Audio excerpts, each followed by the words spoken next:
Hello everybody and welcome to another video by yours truly, Tabletop Junkie, me. I know I've been referring to myself a lot lately. That's a bit egotistical. So, meanwhile, back in the ice cave, yes. Meanwhile, back in the ice cave, the our party remaining members, which is Sir Brian, Lia, and Gimble, are all captors of 5 raiders. One is dead, one has a severed arm, and that makes 3 are. Oh no! It was only 5 raiders, not 6. So one's 2 are injured, one's with a severed arm that's injured, and then 3 are perfectly fine. And so we're here today. It turns out. Let's see here. We're gonna do a wisdom check. Oh my god, this wisdom check is like terrible. None of these characters can. But Leah's gonna do it because she's the rogue, and she has a +6 because she's going to listen intently. So, to score this is going to be a basic for her, 18. That's all she needs. So she got a 17, 18 with her +6 bonus because she is an elf and a rogue, and she's a very good listener. And she has enhanced senses and everything. So she got a 26. So she totally scored.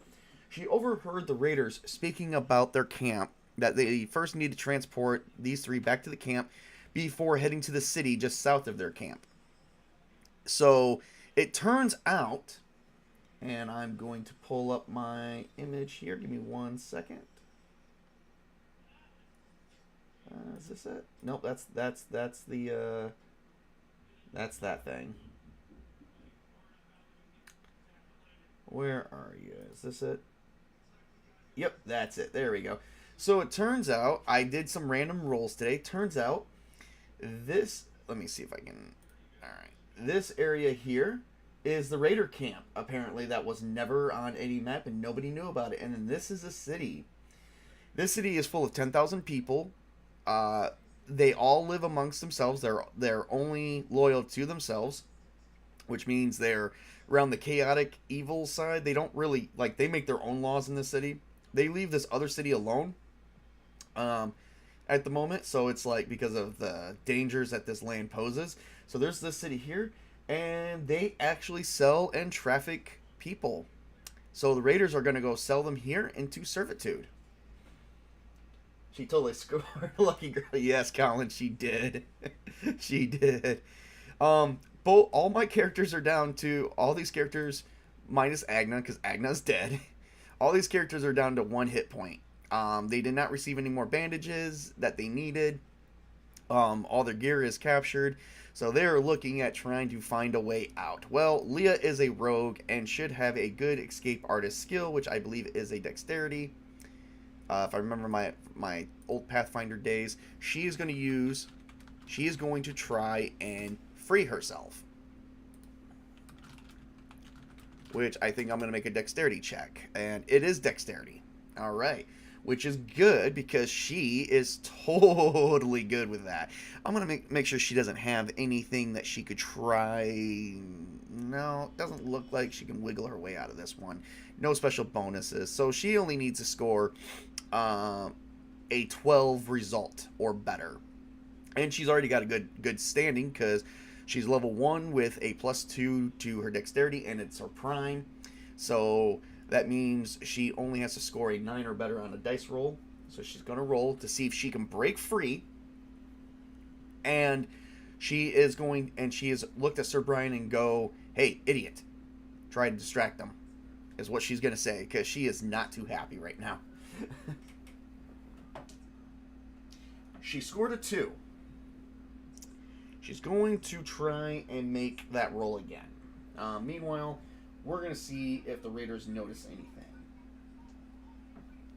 So now we're looking at some issues here because she's trying to escape and she failed her first roll. So now the raiders are going to see if they're going to observe her, which they need to score. Oh, well, they're going to have to score 18 or better. But if she succeeds, they're going to have to score a 19 or better. And they're not primed in it, nor do they have any bonuses or anything to go towards it. So that's completely dice. Well, yeah, no, they're not primed in it. So, Jesus. So they got to score 16 on the dice, but if she succeeds, it'll just go higher up.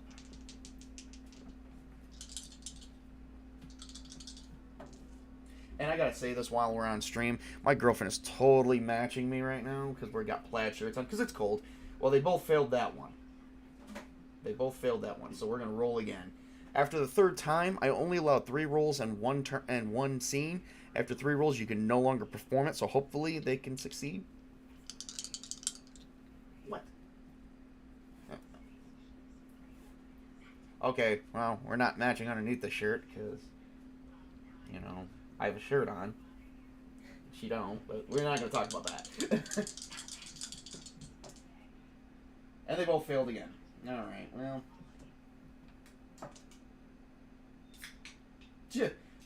Raiders still don't have anything, so.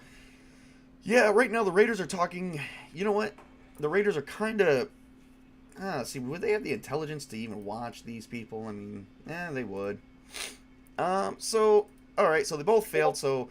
The bindings are very, very tight. However, the Raiders don't feel they have to watch them. So Brian's going to turn around and say, "My good sirs, please hear me." As he says it in his knight voice that everyone hates, because his intelligence is only 11. He's average. He doesn't care. He's like, "Let me make an offer to you." And he is going to offer his assistance on getting them through the temple as long as they let him out. And they fall behind him. And also, to give them the whereabouts of treasure. He's going to tell them that in the room where Agna died, which was the room of confusion, that there is treasure in that room that would help them. And she was the holder of all their money, that they had even more money in her backpack. Now, he's going to try and do this, but it's going to be very, very hard. Because, well, it's not going to be that hard. Right now, they don't really trust him because they did just have a battle, so there will be a penalty to it. Alright, so the difficulty for this on base level would be an 11. He's going to have to score 13 or better on... And Charisma is prime. This is Charisma. He's trying to charm them to go get that treasure. So it's going to have to be 13 or better as a result, which is good because then he can score 10 or better on that. And unfortunately for this, it's only going to make more sense that he only gets 3 rolls. But it's going to get more and more difficult as time goes on because they're going to become even more increasingly upset with him. Failed. So now we're going to increase it to 14 or better.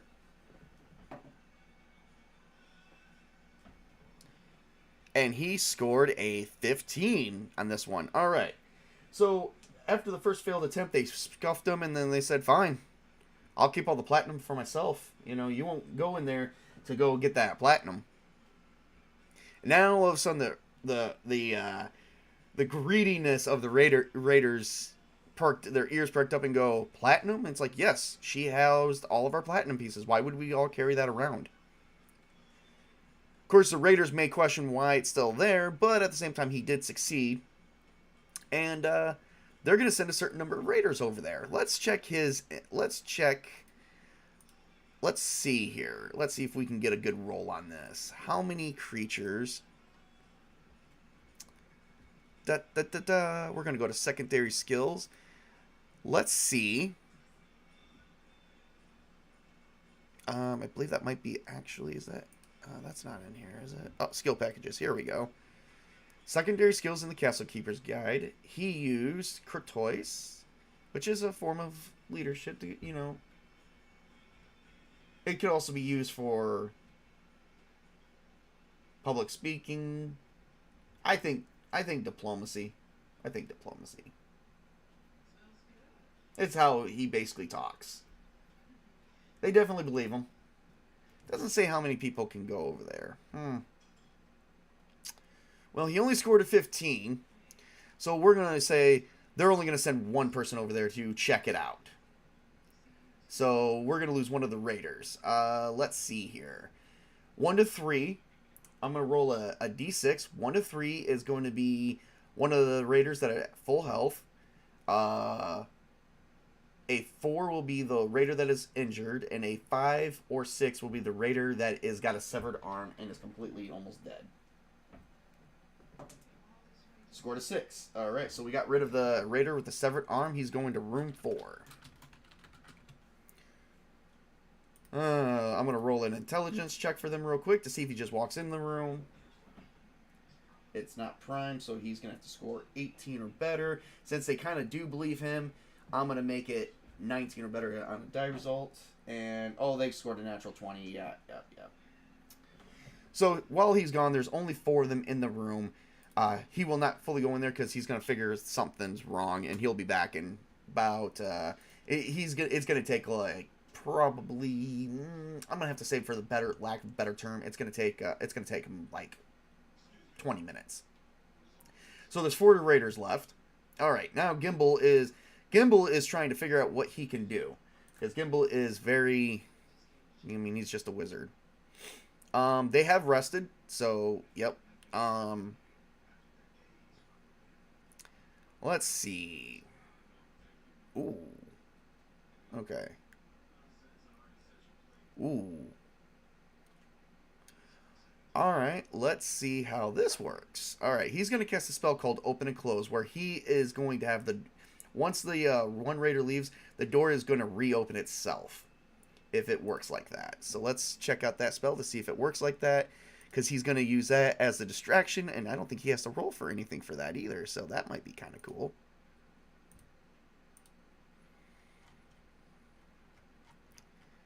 And then that'll give Lia another chance to try and break free and jump them from behind.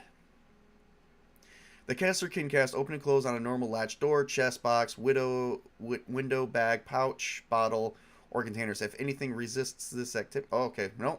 He's just going to... It's got to be within 25 feet. Well, let's see, everybody. Is this within 25 feet? Oh, God, yes. This room is 5'10". It's only 10 by 10. So he's going to reopen that secret door. He casts his spell, and after a few minutes, he casts a spell and the door reopens. The door reopens. There's really no resistance to it. We'll just see if they notice. We're gonna say they notice. They notice. Let's see if they. It would be an intelligence check to see if they think the wizard is behind it, and unfortunately, that'll have to be. We're gonna have to probably go with a 19. Oh yeah, no, they failed. They are checking out the door. They are distracted. So one person is watching them while the other 3 are checking them out, because there's 4 in there. Which person is watching them? Unfortunately, is the other already hurt raider. All right, here we go. We've got to.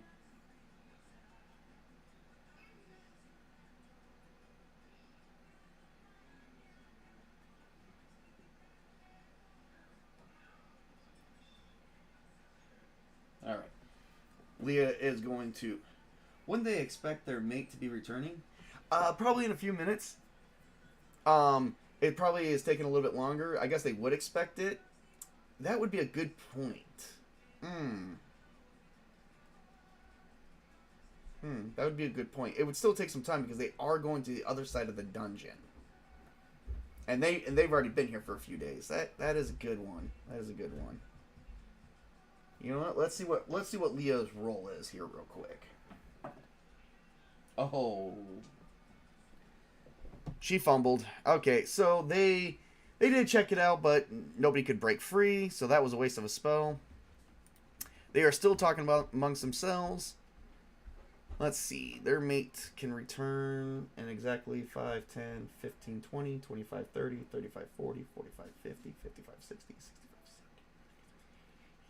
70, 90, 95, 100, 5, 10, 15, 20, 25, 30, 35, 40, 45. Oh, yeah.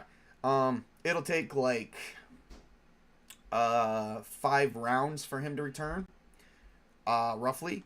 And so in movement and role-playing, I did find out one round, like if you're doing movement and role playing, one round should be counted as 10 minutes. So he's going to be gone for every bit of 30 minutes to an hour. So it's not quite been that long yet. So yeah, that's why they checked it out. But it did not work. Okay, so now they're talking amongst themselves because they're trying to figure out, and what they're overhearing is they're trying to figure out how they're gonna, how they're gonna get them back. One's got a severed arm, one's hurt, and they trying to figure out if they want to continue in the dungeon, or if they want to just turn these people over and sell them off. That's what they're basically looking at. So that's what they're trying to figure out. So far, none of these guys have been able to get out, so it looks like they might be just leaving here. Alright. So a couple of those turns would have taken quite a few minutes. Alright, so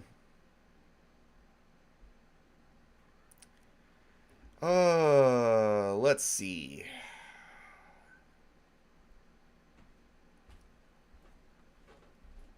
Sir Brian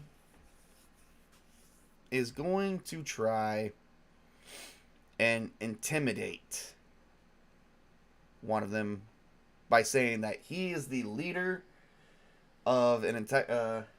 how are the prisoners secured? Does Gimble have any magic that could free one of them? No, wait a minute.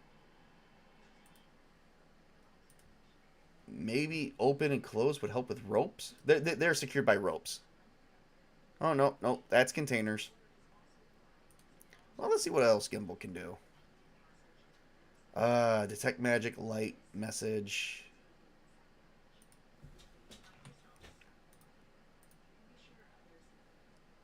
Nope. Oh, he could burn the ropes with burning hands. Didn't really think about that. Alright, but they're going to still need to be distracted, because Gimble does not have the fighting abilities. Alright, so Sir Brian's going to try and say, hey, maybe you should check on your partner, because I just remembered, I think we left a monster alive over there. He's going to try and say that he is also the leader, and that he has people outside with his horse. There's a horse outside. He's going to tell them about his horse, and that they should be coming in looking for them very, very soon. They should just let him go, and that he is willing to forgive them. So, it's going to do a roll here. How strong is Sir Brian? Sir Brian is he's got a 14 strength, and it's his prime, but he could try and break the ropes, but, The only problem is they still got to fight their way out. And he only has 1 hit point left. Granted, they got a potion. I don't think they even have the potion to cure light wounds anymore, because I think, nope, that was used in last session. Alright, so Sir Brian is going to try... They're trying to level the scales a little bit, because they got to get rid of a few of these guys. Alright, so Sir Brian has made them think that there's people outside waiting for them, that they should just go check them out. And he got a natural 20 on that. By golly. He only needed to get... that would have been 15 or better. So they believe him. And there's only 4 of them left.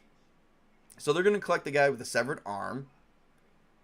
And... because 5 of them are all going to try and go outside. But they're going to leave 1 person with them. And they're leaving guy number 4. They're leaving the hurt guy. So the other 3 raiders are going to go check out the horse. They're going to go to room 1. So, yes.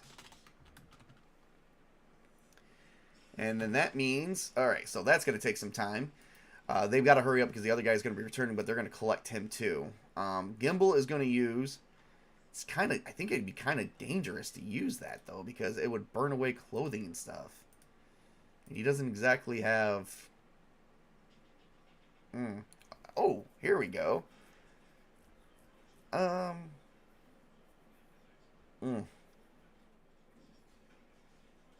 Okay.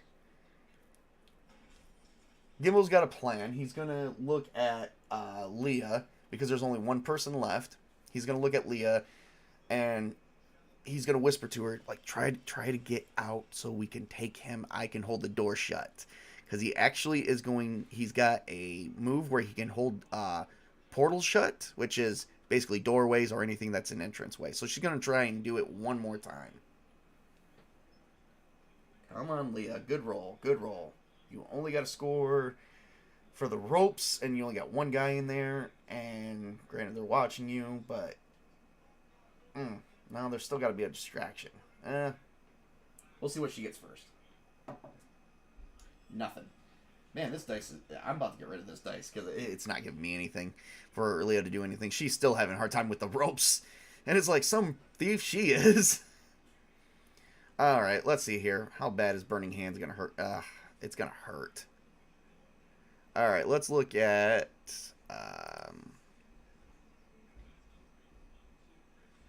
yeah, it's going to hurt. Alright, let's go with Burning Hands here real quick.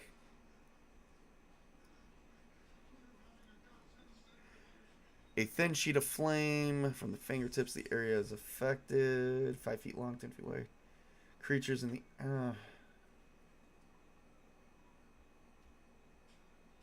And flammable materials such as cloth, paper, ropes is part of them, and all he would have to do is touch them. So...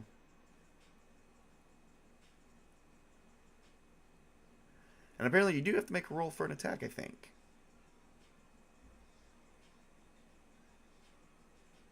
Oh, no, wait a minute. You don't have to...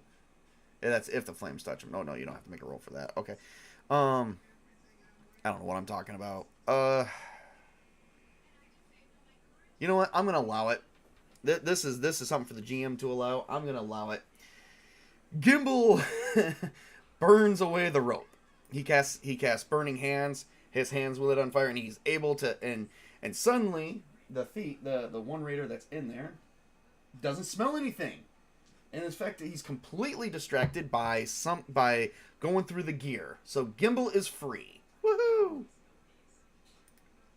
And is completely distracted by going through their gear, because remember, they all have backpacks and stuff. So, and Gimble's got a potion of sanctuary that's not in his bag. Ooh, that could be on him. They might have not even found it. They took his weapons and the backpack. So would they have they would have searched him, but would they have found the potion? Let's see here. Let's roll just a wisdom skill. No,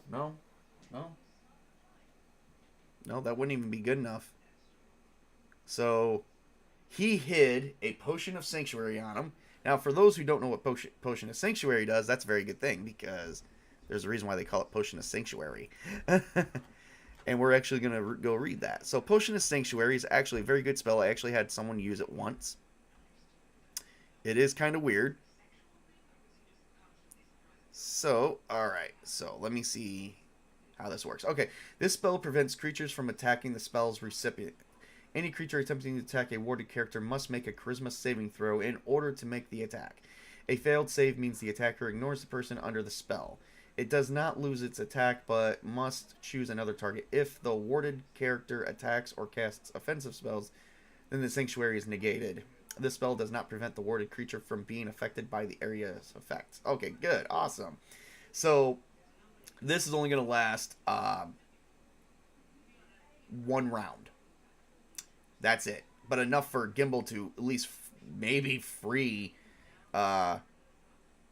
Lia and free Sir Brian. So he drinks the Potion of Sanctuary, and he unties the bindings.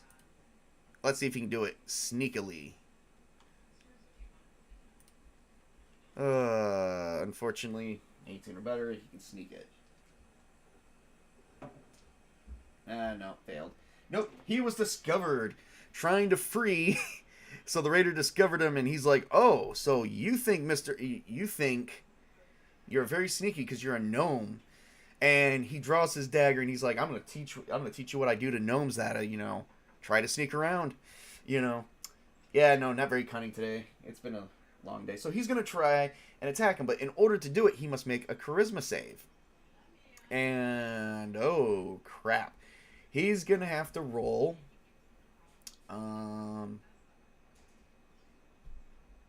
An 18 or better on the dice. 18 is the lowest he could go on the dice roll. So he doesn't have a high chance of success.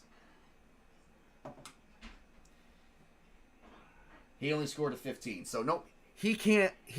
draws his dagger against Gimble and goes, "What?" Uh... And Gimble manages to. And meanwhile, Lia's going to try and break free again with. Oh, goody. She scored this time around. She scored a 14. She breaks free of her bindings. And then Sir Brian is going to just try and snap his bindings.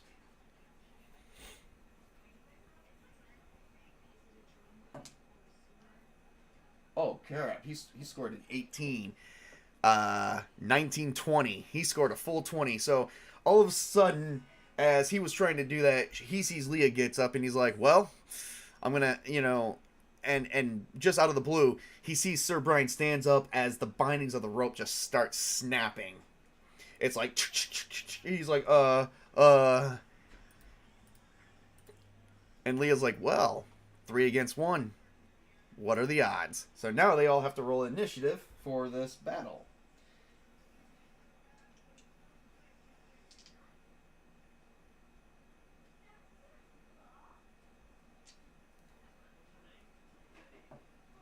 All right.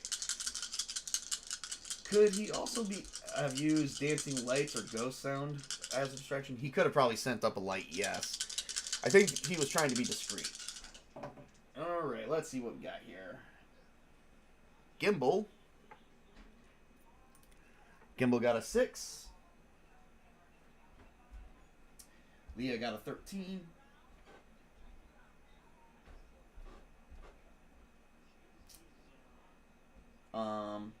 The Raider got a 6. And, well, because he didn't expect them to break free, it's going to be a surprise. He's going to be surprised, so it doesn't matter. He won't be able to attack for a little bit. And then Sir Brian got a 16. So Sir Brian gets to go first. Haha.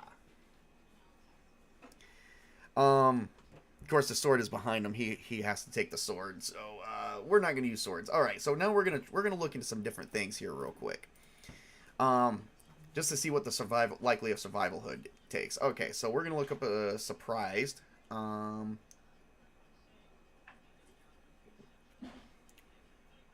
What happens when you surprise an enemy? Let's find out. Oh, surprise circumstances.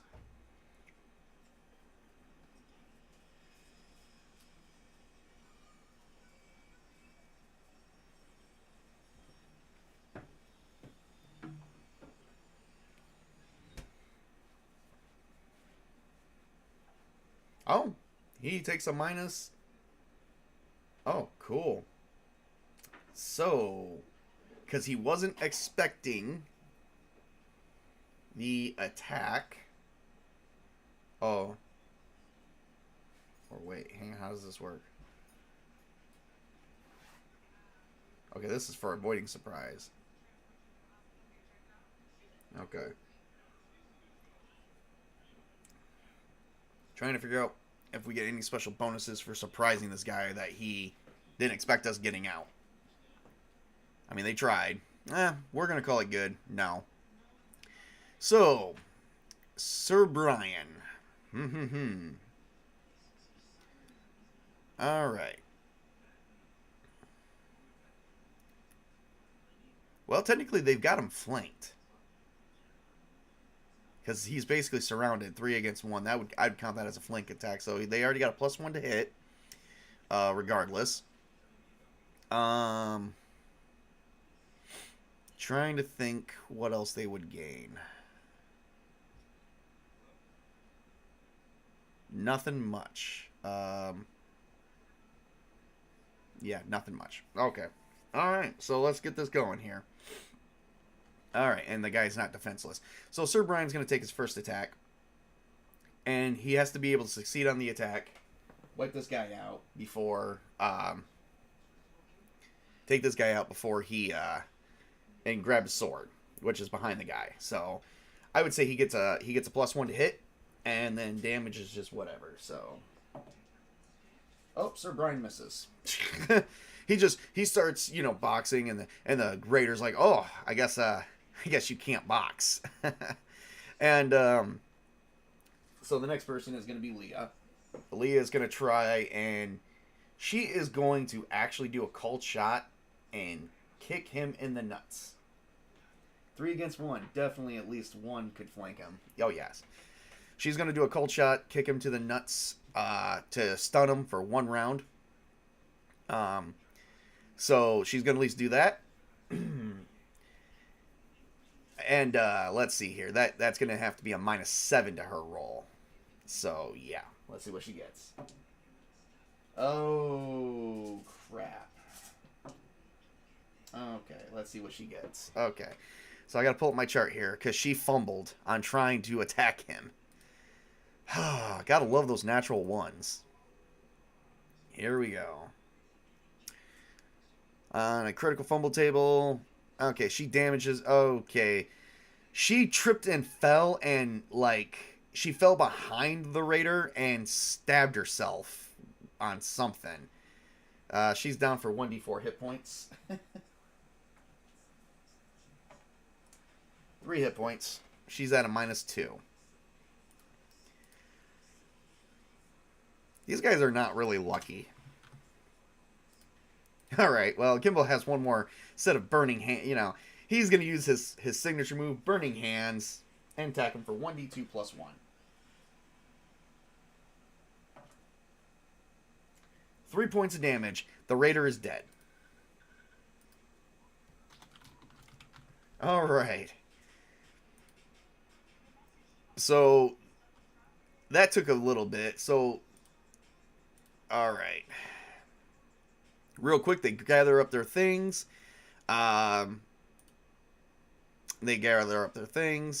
Sir Brian is going to try and he's not even going to try and bandage up Lia. They're just going to pick her up and run with her. They know they can't go back the way they came, so they're going to have to go further into the dungeon and see if they can find a way around. So with that said, let's see. Let's see if we can expand this out a little bit. Oh. See if we can expand this out a little bit, see where we can go. And it looks like we can go to room 8, which is kind of dangerous. I'm not even sure what's in room 8.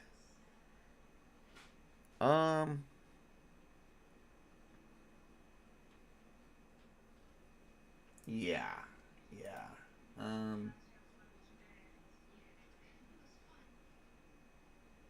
Yeah, they're not even sure if they can go because they know they can't go to room 4. If they go to room 3, they're going to run right into the guy because they remember how the map is. So they're going to have to enter room 8. However, room 8 is locked. Alright, so, and none of them have the... Alright, so they're going to be a little bit further down the hall. So Sir Brian is going to stand watch while Gimble is going to try and bandage her up. They are going to have to rest for a little bit, but there's no way that that's going to be freaking possible. Not even remotely. And she's got to roll a death save. She's going to have to roll 2.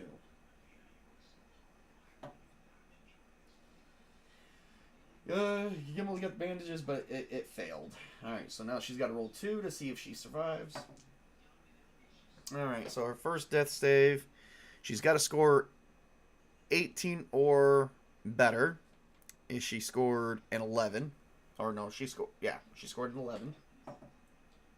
And a 13, so no. So now she is still bleeding out. And the bandages are not working because Gimble doesn't know how to do bandages very well. He's going to try it again. Nope. Alright, so that was 2 uses of bandages. They don't have very many left. Alright.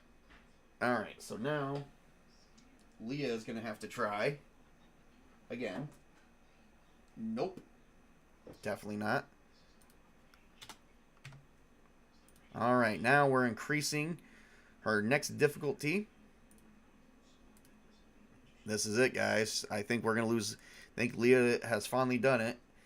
Her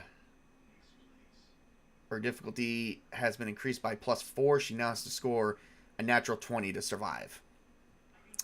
her next death check is going to have to be a natural 20. Alrighty. Sir Brian is still standing watch. Gimble is going to do... And no. Nope. And unfortunately, that was only his last... that was 1 point here for Sir Brian. They are running low on bandages. Running really low on bandages. And they don't even have Cure Light Wounds. Alrighty. And... once more with feeling. Natural 20. If not, Lia is down. Quick. See if he has a healing potion. He does not. He does not.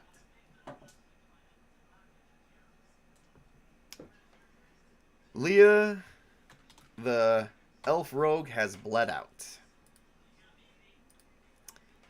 She is gone. Nothing's left of her, so...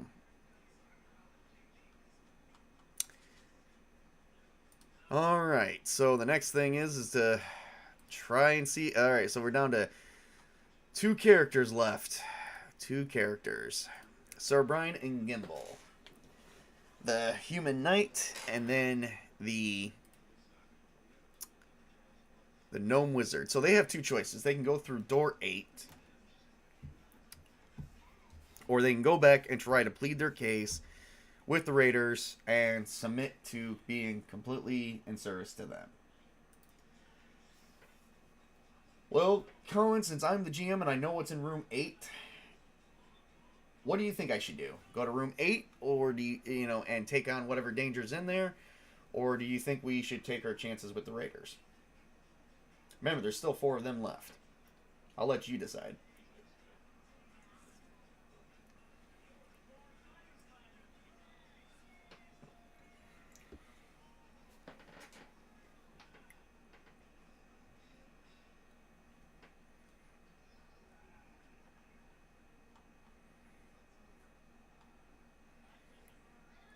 Meanwhile, Sir Brian's going to try and bandage his own. Can they even unlock the door? That's a good question. Sir Brian's going to make a quick roll to bandage himself up real quick, because he is still wounded from the last one. He only healed up 1 HP. So he's still, like, hurting, because he has 11, so he's only 1/11 of his normal HP. His max is 11, so yeah, he's hurting. And Sir Brian... Oh, my God, these rolls...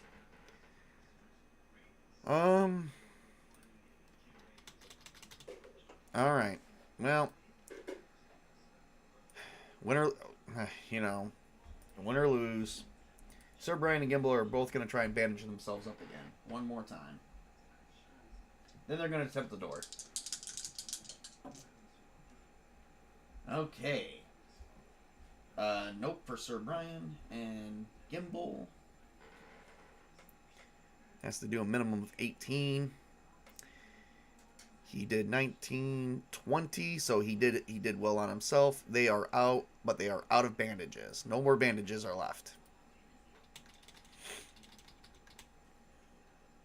No more bandages. Alright,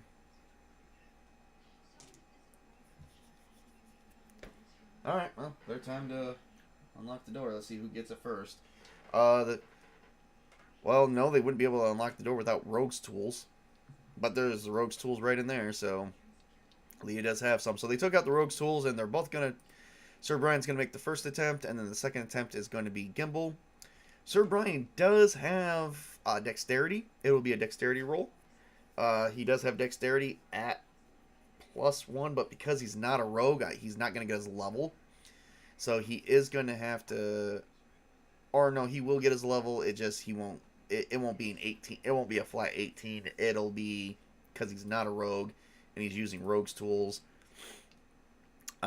it's going to be a straight up 19 or better.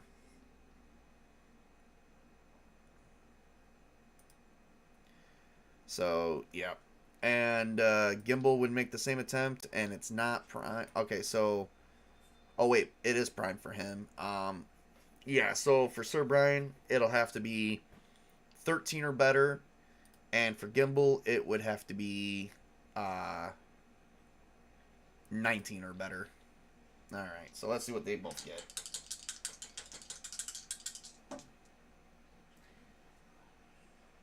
Oh, Sir Brian did score with a 14, and Gimble got a nat 20. So, we're going to say it took them probably a little extra time, because they're not rogues, but they were kind of both sitting there fiddling with the lock, talking to each other. Gimble might have said, hey, why don't you stick that thing right in that hole there? And Sir Brian's looking at Gimble like, do you want to feel how hard I can punch? Not really, no. Okay, then shut up. Maybe you could try and hold it like a V. Would you like to do this? No, not really. Oh, okay. And then they unlock the door. They go back and forth. And then they enter in the room. Okay, so...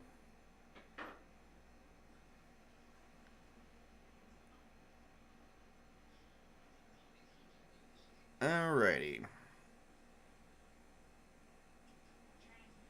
Okay. Alright, well, here is... Alright, they're going to need to do... this is where things get kind of dicey, because they're going to need to give me a notice roll, which is wisdom.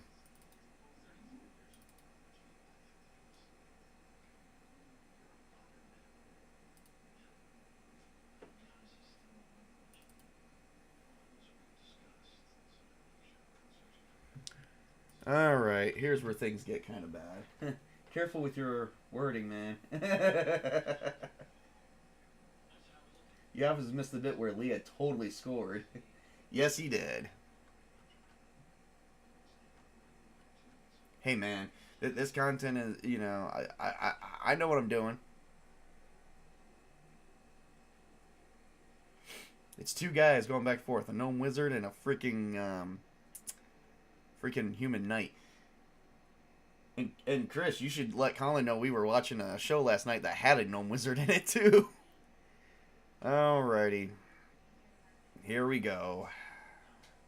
I'm a bit worried that they're not going to get it. But we'll figure it out.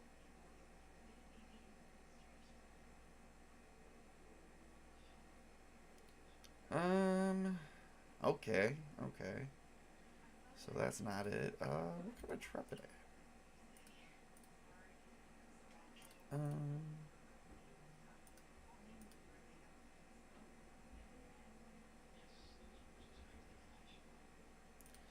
Alright, I gotta pull up another book because for some reason I didn't write something down right. Let me check my files here. I do apologize. I gotta make sure I got it. Here we go.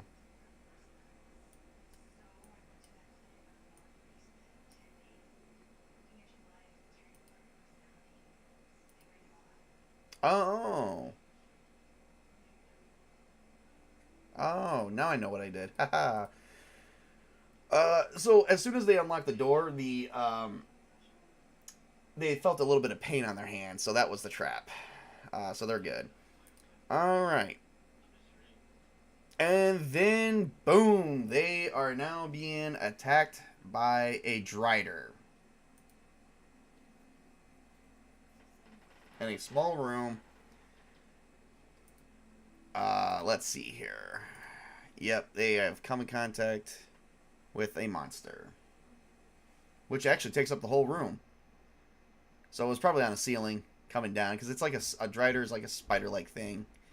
So, oh boy, here we go. And you would think, alright,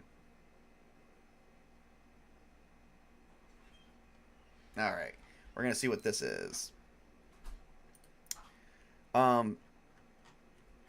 They're being attacked by a Drider.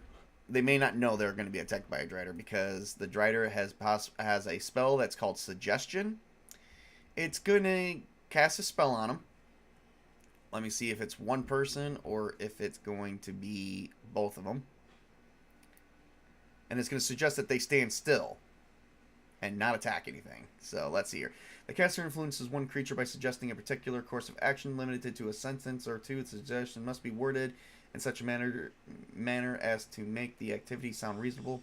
A small piece of wool must be rubbed between the fingers as the suggestion is being made.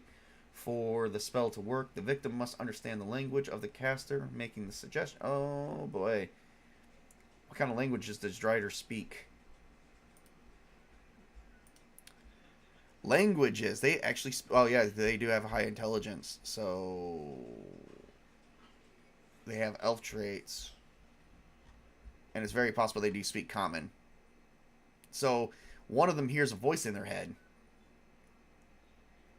And also the wool does not count in this matter because this is a monster. This is like more like a spell-like ability. So they don't have to worry about... Oh, this.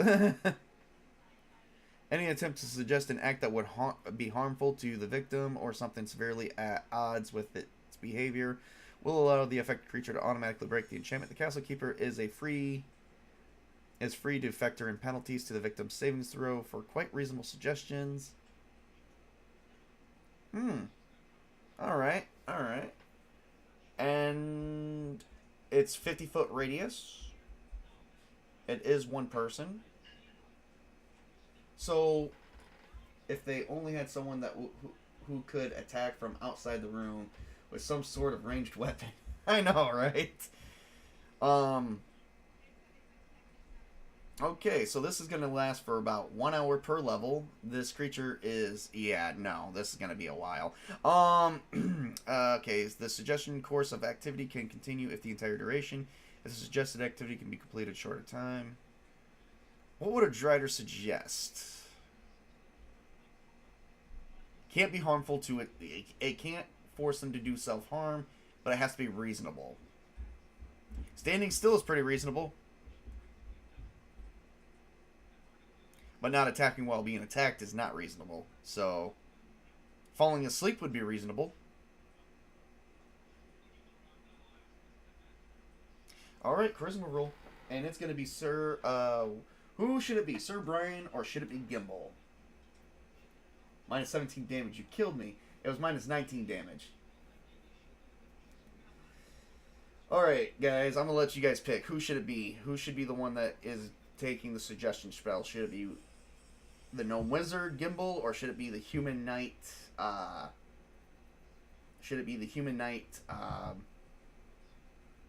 Sir Brian? I'll give you guys a minute to make that answer.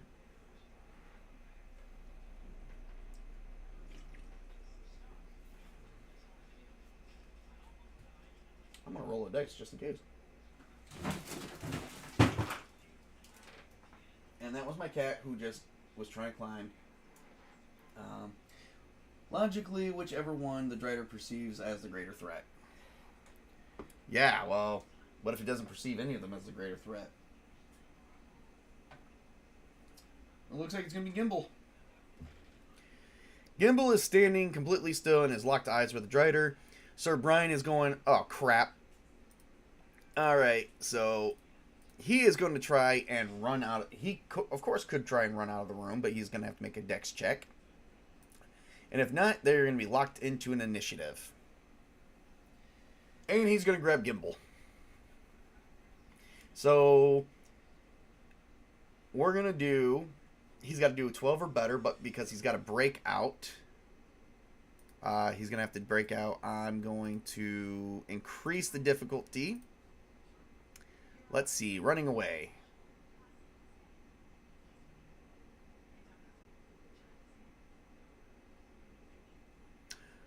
Well, that would count as an evade. And he doesn't need to roll for it. He gets a +2 to his AC as long as he doesn't attack. That's interesting. That is interesting. Alright. I'm still going to make him do a roll because he's going to grab Gimble and run.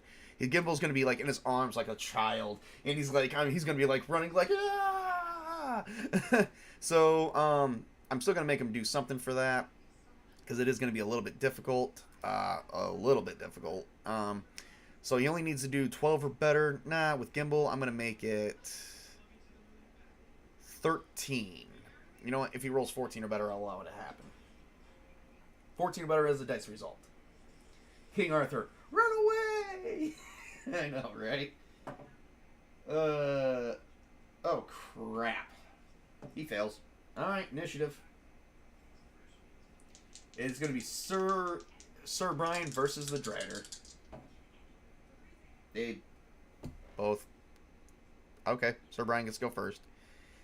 Oh boy, here's where shit gets wonky, everyone. All right, here we go. Sir Brian's going to attack first, and he's still going to run away.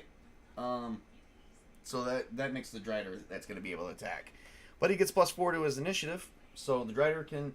So he's still going to run away. He may lose Gimble along the way. So here we go. Oh, the Drider fails. Right? He's got to score a 20. The Drider just scored for an attack, a 12. So, yeah. He misses. Sir Brian can run it. Now, see, how far can Sir Brian... Sir Brian's got 20 feet. He can run at 40 feet. I'll give him one more chance with Gimble. He makes it. So they made it out of the room. Gimble, however, is kind of like going, kind of like weird. Do you have a dice that will allow you for an extra 6-hit location? No. No. So, needless to say, the Raiders probably came back by now and figured out we were in this room because the door's unlocked. So now they're probably going to distract the Drider as Sir Brian is going further away with Gimble. So they need to find somewhere to rest. But good luck. They're in threatening territory. Oh, Jesus, I did it again. Alright. So now...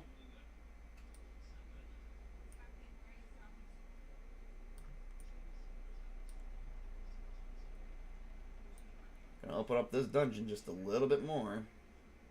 Because now we're getting into room 9. Now I'm gonna mind you guys. These guys are still alive by sheer luck. They don't have much more left they can go on. They are gonna need to rest somewhere besides a hallway. And they're gonna have to eat 2 days worth of food because they didn't get fed, so they're gonna be starving here relatively soon. Alright. So the door is locked. And I didn't say they kept the thieves' tools. They probably snapped them. So, yep.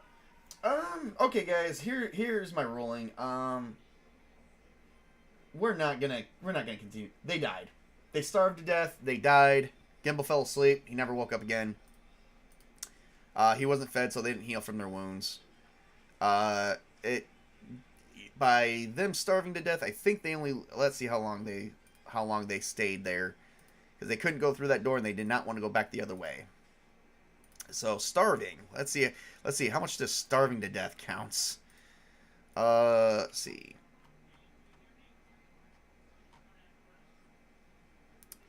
Starving. I don't think we even have starving. I don't think we covered starving. Nope. Alright, I'm gonna go here.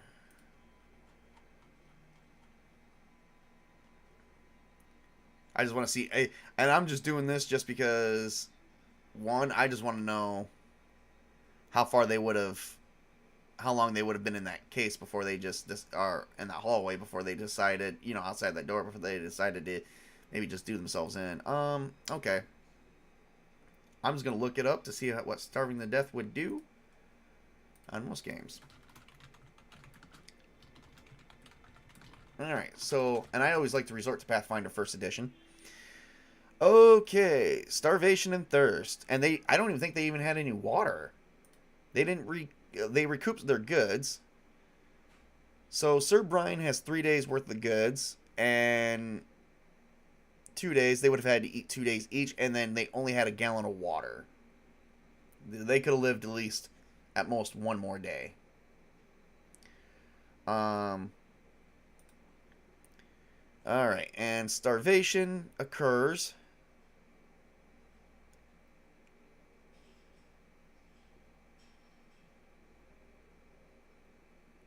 Here we go. So the idea of most games play, characters might find themselves without food or water with no means to obtain them. Can go 1 day plus a number of hours equal to their constitution score. That's how it is in Pathfinder. And then after that, they take 1d6 points of damage. So 1 day plus a certain number of hours equals to their score. So they could have gone, they could have probably, so 13 hours there for that, and then 12 hours. So they could have gone at least 2 whole days without eating or drinking. So, given with what's left, take away 2 days worth of food. They were in that hallway, we're going to say, for 3 full days. And then they take 1d6 points of damage, but they each only have 1. So, yep, 3 full days. They sat in that hallway for 3 days and starved to death. They probably have been found by some ice caves denizens, but either way, I think they're done. Yeah. Unfortunately, if that door was ever unlocked, on the other side of it was a bunch of hobgoblins, and the Drider was in, so they can't unlock that door, and the door is locked from the side that they're on, and then their other chance is just going where the Drider is, and they don't have the ability to take him on. They're done.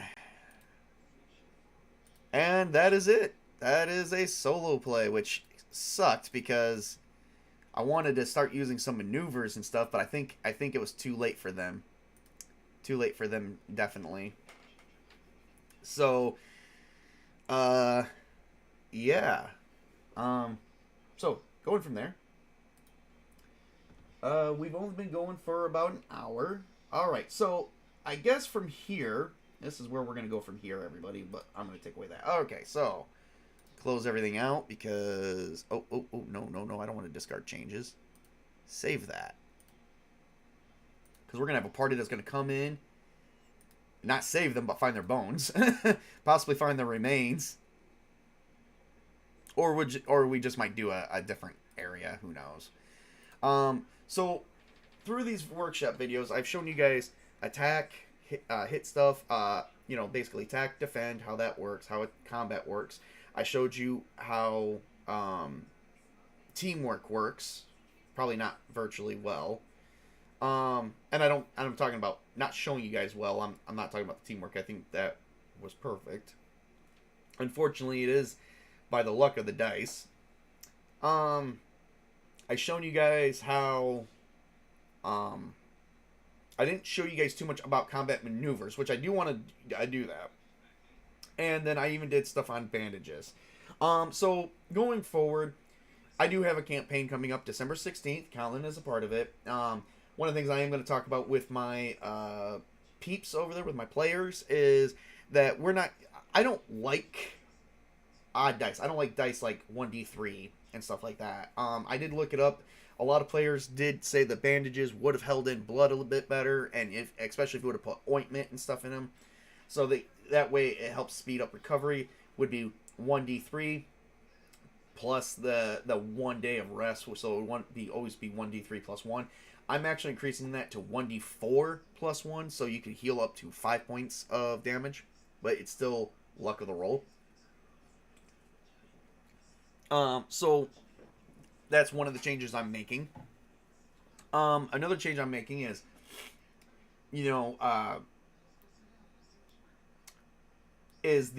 I would urge everyone to do combat maneuvers. That was one of the combat maneuvers I did was evade, which gave him a +4. But the only problem is he still had to carry Gimble out, which made things a little bit difficult in that regard. So, I've been, like I said, really planning this out because it's not that I don't want people to die. I would like to proceed with the story without having a total party kill like within like the first thing, you know. I've had some suggestions. Oh, you could just start everyone off at level 3. Well, here's the thing: the enemies are level 1. Whether I start you off at level 3 or not is irrelevant. I don't think it's the level problem that is the issue. I think it's just the way the game is. Besides, I've been playing Castles and Crusades for a couple months now, and I've even seen some low level characters beasts, some big ass beasts before too. Don't be afraid to do call shots. Don't be afraid of the math. Just do what you think is necessary. So, we will be continuing this. So, got a couple things. I am gonna. Well, it's about noon. We are gonna be doing. I'm gonna be doing another workshop video discussing crafting weapons, and then I'm gonna do another solo play. So it may be a different adventure. I'm not sure which. We're just, I've got stats for 4 more characters to come out. A bit different. I did roll the race and the class, a bit different. So the next, I can give you guys a bit of spoilers. So, a bit of spoilers of of the next party, which is going to be freaking awesome. So the next party is going to consist of one character is going to be a gnome illusionist, one character is going to be a halfling fighter, one character is going to be a half-orc barbarian, and then we're going to have a human monk. So we'll probably have them out here, probably because I don't want to make another map. And they're probably going to go finish out that dungeon, but they're also going to collect the XP that these characters would have collected. As if they've already... as if they already overcome challenges. They're going to be level 1 characters, but they're not going to be like fresh out of this, like how these characters started. They're not going to be fresh. They're going to have a little bit of experience. So probably not enough to level up. I'm actually going through that right now. So first purchase with treasure, magic / superior armor and weapons, and make sure at least one character has healing. Yeah, healing helps. So far, I only have 2 characters for our Castles and Crusades game. I'm waiting on 2 more people to come up, but I'm not going to message anyone on their characters yet until 2 weeks in, because we're still about 2 weeks and 6 days out, which is almost 3 weeks. So, all right. Ooh, excuse me. All right, well, another raider was taken out, so they did get that. All right, and then we got another party of 4. So, they're not even near leveling up yet. So, let me see here. Let's do... And they all didn't get buried. Oh, jeez. They only buried Hank. So, like I said, yeah, a couple of advisements is don't be afraid to do combat maneuvers. Don't be afraid to do combat maneuvers and work as a team. Don't be afraid of coming up with creative ideas. When you're in battle, you don't just have to battle. You can try and talk your way out of it. You can try and negotiate. Yeah, it may not be easy. Those raiders, the Tomb Raiders, was actually level 2s. So the fact that they withstood that long is amazing, to be honest. Because they did take out another set of raiders that was the same level. Got to remember that, but it really did hurt. So don't be afraid to try new things and stuff like that. So, all right. I don't really think I have much else that I'm going to be able to do today. So we're going to conclude this workshop. This was going to be the last workshop that I was going to do for at least the next month or so. But thanks to Colin and a few of my players coming up with some questions, there's things I'm going to cover in another workshop video, such as showing you the difference between a normal weapon that's maybe crafted by humans or human society. Like, an elf could have crafted a longbow from human society, which would make it a regular longbow, but we're talking about using the elven refineries, the dwarven, them doing it in their own elements, in their own environment. Use your feminine charm. Yeah. So we're going to show some things, and then we're going to do another solo play. So stay tuned. My Twitter page is in my description. if anyone who sees these videos are interested in joining a game, when I do have openings, I will be doing more because I am working on building a master world. The world is going to be Paramore. It's going to be in the first age. I plan on actually just living it as my world until the world blows up and explodes or something, or until the world has a apocalyptic event. So,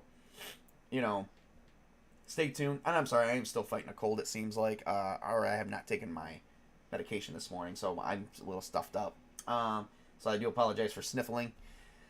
Alright, well, that's everything I have, guys. Thank you so much for coming out and joining. Chris, Colin, you guys have been my biggest supporters, of course, as well as the Witch King and Toby. I wish I would see more of them. But, I know they're busy sometimes. But, thank you guys for Release the Kraken. Thank you so much for coming out. Chris, we got to hook up tonight. We got to sit down and do a watch party again tonight. That would be kind of fun. Do something, I don't know. Alright, guys, well, stay tuned. Hey, work hard, play hard as always. Life is way too short at times. Game hard and have the greatest day of your guys' life. It is Saturday, so enjoy it. I'm going to go enjoy it. Have a great day.